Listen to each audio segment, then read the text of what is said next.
Who's the person or those people in your life that really charged your work and inspired you to continue striving for the next level? And I'm sure there have been many along the way.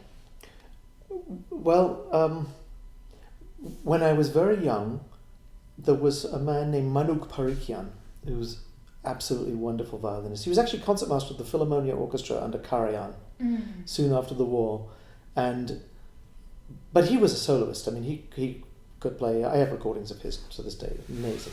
And he had a wonderful piano trio, and he would visit and play, and I just couldn't get enough of the violin, just the way he turned phrases. And then I had a lovely teacher when I was very young, but he didn't push me very, very much. And then I went to an extremely tough Hungarian teacher who made me practice 5 hours a day, Sevcik and Kreutzer, and my great piece was Bach E major prelude, which I'd practice a whole hour a day, and I could play it backwards and sideways after a while. But it wasn't expanding my musical imagination particularly. And then I went to study with Manuk when I was 15. And I mean, the lessons were so wonderful. He'd say, "Oh, do you know the slow movement of the A minor Bach?" And I would go, "Oh," and he'd get out his violin and he would play for me. And it was absolutely stunning. And he smoked these awful Turkish cigarettes, which gave him an aroma. I mean, in the whenever this was, the early 70s, it was cool to do that. It was all about perfume and tobacco, right? So the aura in the room was amazing, and it really inspired me. But I wanted to be a soccer player. See, that was my big thing. I had the right build for a soccer player, and I'd always been a fanatic, and then very fortunately, I'd have to say, when I was 16, I tore cartilage, and so that was the end. And my school was quite a good soccer team, so they're good enough that Chelsea had come down to scout us, and so it was very, very fortunate, because in those days, you have a cartilage operation, you'd lie in bed for 2 weeks, and then you wouldn't be able to walk for another month, and you wouldn't be able to run for another 4 months or something. So, I mean, that was the end of that, and I really started practicing a lot at that point. There was that experience for sure was major for me, and a lot of people, when I came to New York, I think Felix Gallimere was a very big inspiration to me. He was such a great musician and so much imagination, and also a wonderful sense of humor. I remember once I was playing the Debussy Sonata for him, and he was very, very short man, very tiny man, but huge in every other sense, personality. Anyway, and he'd say, "Okay, you have next movement," and he would play. He got his violin and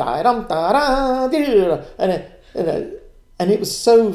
He was always, and he was funny when he was doing that. He was just saying, "This is what I want to hear." It's like green light, He wasn't trying to play it, really. And I remember being so amused by that. And then I started to play that movement, and I completely fell off the fingerboard when I played the descending little arpeggiated thing. And he looked at me, and I was already kind of laughing at myself. And he looked at me and said, "What's the matter with you? Even mine was better." He said. People like that who are such great musicians, but also have a sense of humor. And I remember once asking him, Mr. Gallimere, because he would go to Marlborough, and Marlborough was like, if you could get into Marlborough, then, it's a lifesaver. So I never dared audition for Marlborough. And so I said to him finally one year, I said, tell me honestly, do you think I should audition for Marlborough? I mean, do I have a chance of getting in? And he said, "I don't know." He said, "If Milstein, Schering, and Francescatti audition, then you won't get in." These kinds of people, it was a combination. When Juilliard in those days, it was a combination of old European tradition, people who'd come from Europe, even before the war, but some after the war, and then this new language of people who'd been very much inspired by all of this European immigration. I mean, like the Juilliard Quartet, knew Bartok, and you were surrounded by all these different people, and it was really illuminating, I think. And Galamian was a legend, I mean, okay, he didn't say so much to me, but he made me practice. And then Dorothy DeLay. My last 2 years of studies were with Dorothy DeLay, incredible human being, extraordinary mind, incredible motivator, very practical. Taught you how to teach yourself.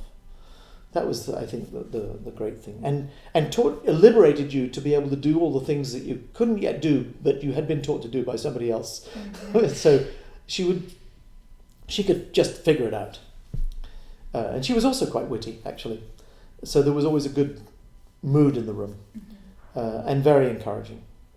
And then I was lucky as well. I mean, I got very good Harold Shaw management. I was on the same roster with Horowitz and Schering and Milstein, and it was at a very young age, like 23 or something like that. So I was very fortunate. And then I was asked to join the Tokyo Quartet, and I didn't know what to do, because I always loved quartets.